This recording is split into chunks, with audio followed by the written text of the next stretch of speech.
Rick Lagina finally confirmed it. After years of drilling, searching, scanning, and studying every layer of Oak Island, something has finally appeared underground that has changed everything. It was not just another tunnel. It was not just another wooden beam. It was not another hint or clue or rumor. This time, the crew found a vault, a real vault, a structure that did not look natural in any way, a structure that did not belong to the soil, the rock, or the natural shape of the earth. And when the first AI scans were taken, they shocked the entire team. The vault had lines so perfect that nature could never make them on its own. The walls were smooth, the corners were sharp, every angle was nearly a perfect 90 degrees. It was the kind of work that only a group with knowledge, skill, and purpose could build. Rick said with a shake in his voice, "We touched something that was never meant to be found."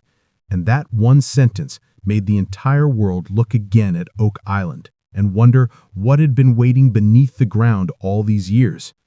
The vault was not made of wood or stone. When Rick touched the wall for the first time, he felt cold metal. The surface was too smooth to be old. It felt like it had been shaped by a precise tool.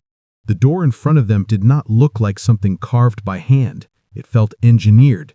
It felt planned. And what shocked the team even more was the temperature behind it. The thermal test showed that the space behind the door was 11 degrees colder than the rest of the ground. That is not something that happens in normal geology. That happens only when air has been locked away for centuries in a sealed room. The moment the reading appeared on the screen, the crew grew silent. Spooner said in a low voice, "This is sealed air. This air has been trapped for a very long time." Everyone understood that they were not dealing with a simple underground pocket. They were standing in front of an ancient, sealed chamber. The deeper the scans went, the more shocking the results became. The AI map showed something unbelievable. The vault had two compartments. One compartment was larger, rectangular, and perfectly shaped. The other was smaller and sat directly beneath it. The layout looked planned, engineered, and symmetrical. Emma looked at the screen and whispered, "Guys, this is a double chamber." Spooner added, "This is not normal for treasure storage. This is something that was protected, something that had to stay hidden." The shape of the second chamber matched patterns found only in old Templar vaults. The crew was stunned because the Templars were known for building deep underground structures, often used to hide objects of great value or importance. Seeing those same shapes at Oak Island made the entire crew realize that this discovery could change history. When the team studied the metal found near the door, the shock grew even greater. Tiny pieces were taken for a quick lab test, and the results showed a metal alloy that humans in medieval North America should not have been able to create. The alloy matched zinc and copper blends used by the Templar order in Europe. This kind of metal was used for sacred chests, vault locks, and protected chambers. The thought that the Templars might have built something under Oak Island did not feel like a theory anymore. It felt real. It felt possible. It felt close. And this discovery explained something strange that had confused people for years. Why old maps from Europe showed strange marks that matched the shape of Oak Island. It also explained why European groups spoke of a safe land across the sea, where something important had been hidden long ago. But the biggest twist came not from the island, but from the outside world. Just as the crew confirmed the abnormal readings, two unmarked SUVs appeared. They were not labeled, they had no symbols. Two officers stepped out, serious, silent, and watching everything carefully. They began asking for details about the digging. They asked to see the readings. They ordered a restricted area around the vault zone. Even the production crew was told to step back. The officers walked around the metallic door again and again, as if they already knew what was there. Their behavior made the team uneasy. Emma later said that the officers were not acting like people who were discovering something new. They were acting like people who had been waiting for something to be found. The crew was not sure why the government suddenly cared so much, but one thing was clear: the vault was more important than anyone had guessed. Rick knew something was not right. He had spent years working on Oak Island with patience and focus, But never had he felt the kind of pressure he felt now. The government had never stepped in like this before. Why now? What did they know? Why were they so quick to secure the site? As he stood near the metallic door, he felt more tension around him than ever. Everyone was quiet. Even the air felt heavier. When he finally spoke, his voice was low, almost shaking. "We found something that was never meant to be opened." His words made Emma freeze. Charles stopped breathing for a moment. Spooner just stared at the readings. Everyone could feel the weight of the moment. This was not about gold. This was not about coins or jewels. This was about something ancient, something dangerous, something protected. When the crew performed the echo test, the truth became even clearer. Rick took a small piece of metal and tapped the door lightly. The sound that came back was not a regular metal thud. It was a deep, clear, ringing tone that continued for a moment before fading. Spooner stepped forward and listened carefully. "This is hollow," he said. "There is a large chamber behind this door." They tested again, and the echo was even deeper. The sound came from below and behind the door, confirming the existence of a huge empty space hidden underground, the exact kind of space used in medieval times to protect sacred objects. The air around the crew changed. They were no longer excited. They were now careful. Every small detail mattered. With every new reading, the danger around the crew increased. The ground near the vault began to shift. Soil felt unstable. Sensors showed sudden dips in pressure. There was a real chance that the ground could collapse if they kept drilling. Rick made the call to stop all drilling immediately. He knew the vault had been sealed for centuries. It could wait a little longer. The crew stepped back and watched the readings slowly stabilize. But something unexpected happened next. The water pressure in the money pit suddenly dropped by 60%. This meant that water had rushed into a large empty space below, proving that the deeper chamber had shifted. It was clear that there was another level below the main vault, a second chamber, a deeper chamber, the kind that would hold the most important items. The AI scan soon confirmed this. A second chamber was below the first one, larger, deeper, and shaped almost like a cross, a shape found in many Templar vaults around the world. The team stared at the screen without speaking. It was as if the island was finally showing its most protected secret, layer by layer, step by step. Spooner said quietly, "The real treasure is not in the top vault. The real vault is below." Everyone knew he was right.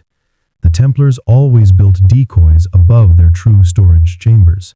The upper vault was just a barrier, a shield, a disguised room to confuse anyone who found it. What lay beneath was the true secret. The world outside Oak Island reacted immediately. Reports spread everywhere. People started saying that the Oak Island mystery was finally cracked. Others said that a Templar vault had been found. Some claimed that the discovery could change world history. People wanted updates. Historians wanted answers. Religious groups wanted to know the truth. What was inside the vault? Why did the Templars build it? Why here on this small island? And if the Templars really came to North America centuries before Columbus, what else did they bring with them? Experts said that if the deeper chamber held relics, documents, or unknown artifacts, the value could be beyond any number. Gold could be counted, but knowledge could not. A single ancient document could rewrite history. A single artifact could prove stories that had been doubted for centuries. The edge of a discovery that could change the world, and they knew it. At the end of the day, while standing near the vault, Rick was quiet. He looked tired, overwhelmed, but also determined. The wind was cold. The drilling machines had stopped. The entire crew stood around him waiting for his final words. After a long silence, Rick said slowly, "This is not the end. The real vault is still below." And with that sentence, everything changed. Everyone understood that the vault in front of them was just the beginning, a door to a deeper secret, a path to something the world had never seen. And soon, the lower chamber would reveal the truth that had stayed hidden for centuries. Night fell over Oak Island, but no one on the crew could relax. Every person felt the same pressure, the same weight, the same strange sense that something huge had begun. The discovery of the vault had changed the island's energy. People spoke more quietly. Steps became slower. Even the wind seemed to move differently, as if the island itself knew that its long-hidden secrets were finally being uncovered. Rick sat alone near the dig site, looking at the ground that held the vault beneath it. He did not speak. He barely moved. He was thinking about every moment that had brought him to this point. Every year of searching, every setback, every unanswered question. For the first time in his life, he felt that the answers were no longer far away. The crew gathered in the war room for a meeting. The air inside was tense, heavy, silent. Everyone could see the stress on Rick's face. Everyone could see that he was carrying the largest discovery of his life. At the center of the table sat the new 3D scans of the vault and the deeper chamber. The images were clearer now. The AI reconstruction showed smooth surfaces, sharp corners, intentional shapes, and something else.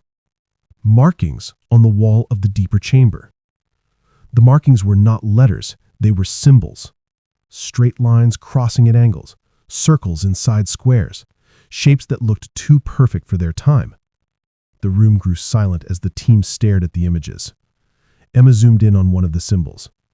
It matched an old carving found in European Templar ruins, a symbol used to mark vaults that held sacred items that were meant to be protected at any cost. The same. The lines were placed in the same pattern, and the only people in history who used these markings were the Knights Templar. Marty leaned back in his chair, rubbing his forehead.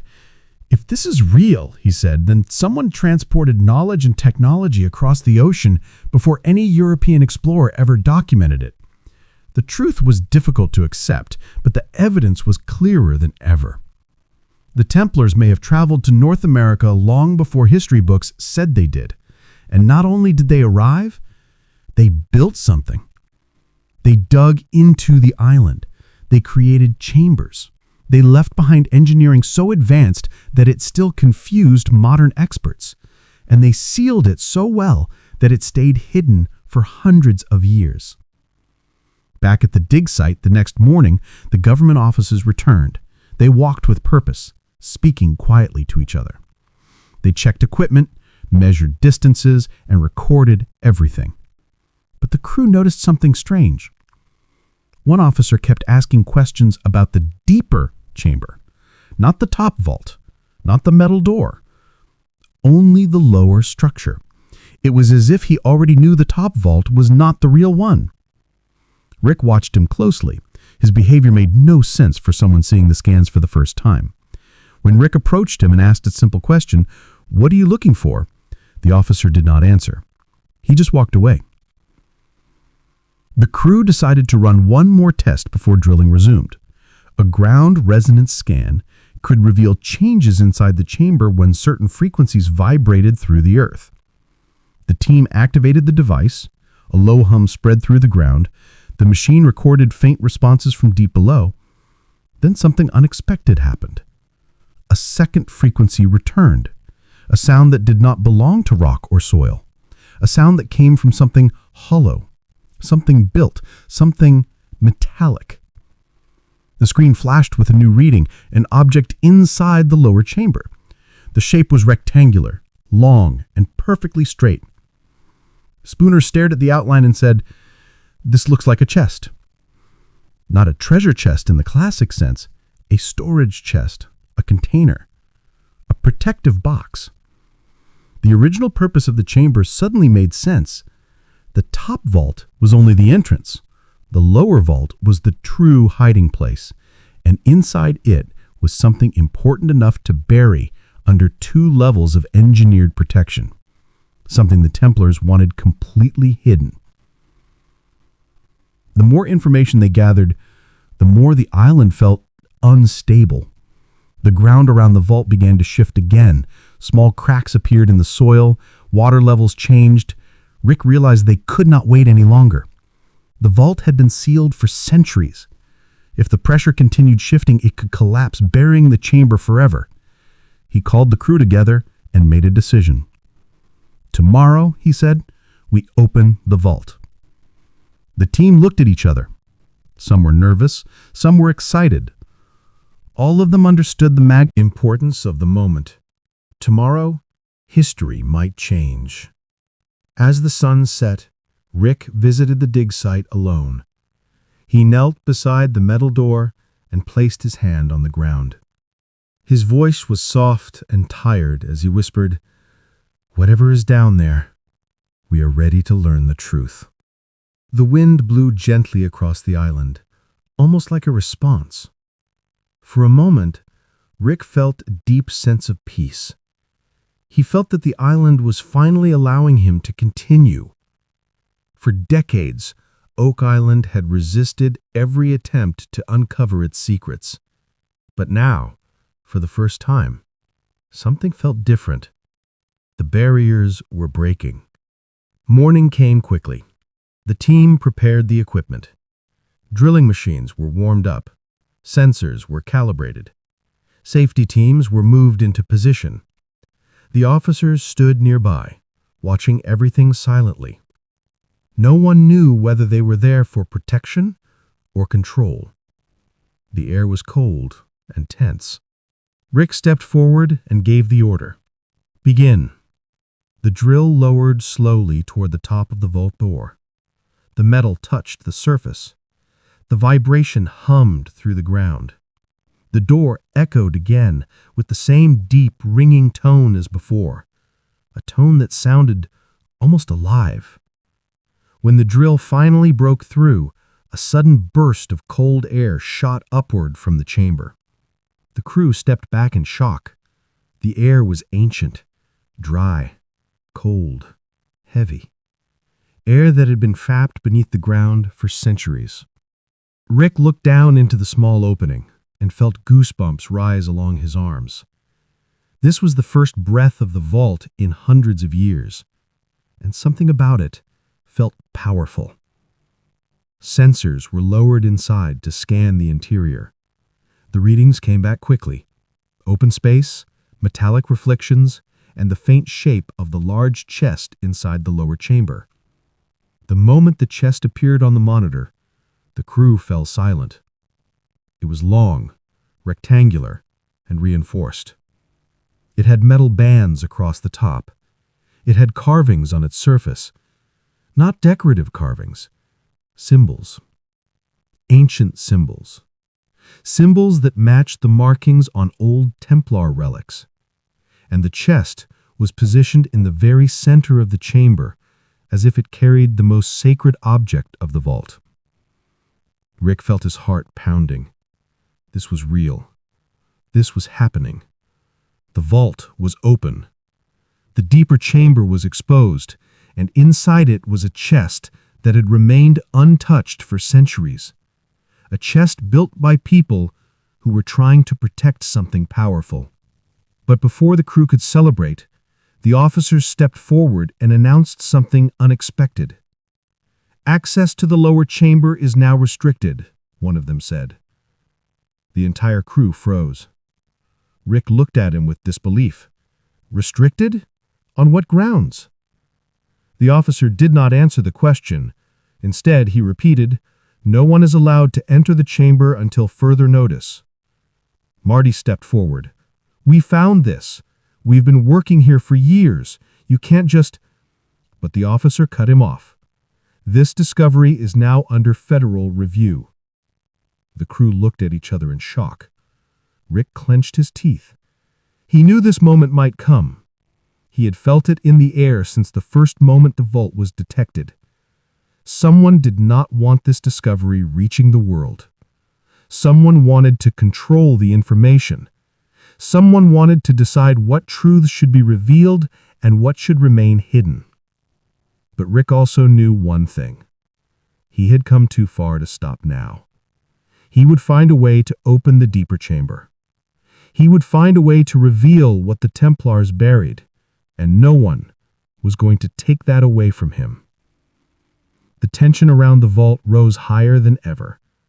The officers guarded the area closely, keeping their eyes on every movement, every piece of equipment.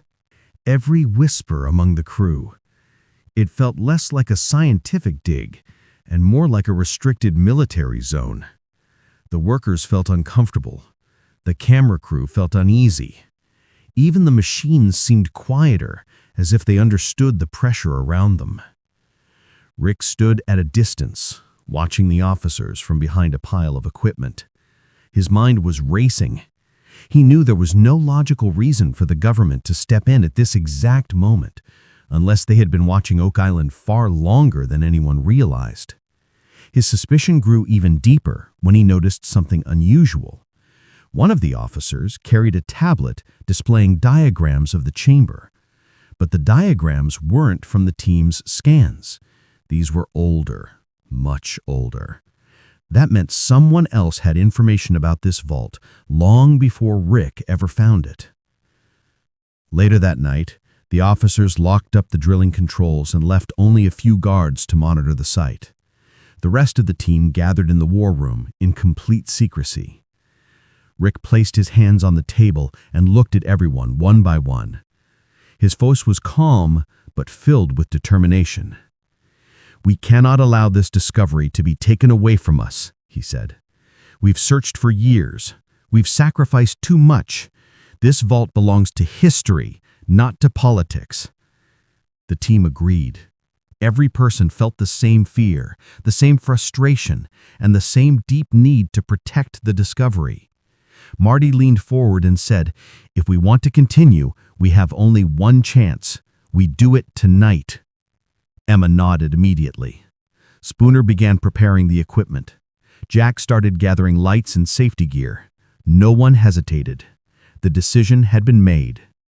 Just after midnight, when the island became quiet and the guards near the vault seemed relaxed, the team moved silently through the trees.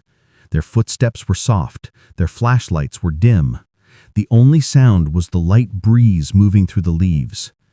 Rick led the way, his heart pounding with every step. He knew the risks, but he also knew that this might be the only chance to uncover the truth. They reached the vault area. Only one guard stood nearby, sitting on a folding chair and half asleep. The team waited for the right moment. When the guard looked down at his phone, Marty signaled everyone forward. They moved quickly and quietly toward the sealed entrance. Spooner unlocked the control panel they had built themselves earlier that day. It took only a few seconds. The machinery hummed to life with a soft vibration. A small access panel opened, just enough for all to slip inside. Port had already been opened that morning. Now the team widened the opening just enough to drop a ladder. Rick climbed down first. The passage was narrow and cold. The air felt old, untouched, heavy with history. The walls were damp, and strange carvings covered the surface, symbols that seemed to glow faintly under the flashlight. Rick moved carefully, one step at a time. He could feel a deep power in the silence of the chamber. When he reached the bottom, the full vault stood before him. The room was larger than it looked in the scans. The ceiling was rounded like a dome. The walls were carved with straight, perfect lines. Each symbol looked handmade, but unbelievably precise. The design was far beyond the skill level expected from the time period. It was clear that the people who built this place were not ordinary workers. They had knowledge, they had purpose, they had a secret to protect. In the center of the room stood the chest. It was bigger than Rick expected, almost as long as a full-size table. Thick metal bands wrapped around it. The wood was dark, ancient, and polished in a way that suggested it was once treated with care. Carvings covered the top, symbols of crosses, circles, and angles. But the most important carving was in the center, a symbol that had been found only in secret Templar vaults across Europe, a symbol that represented sacred items.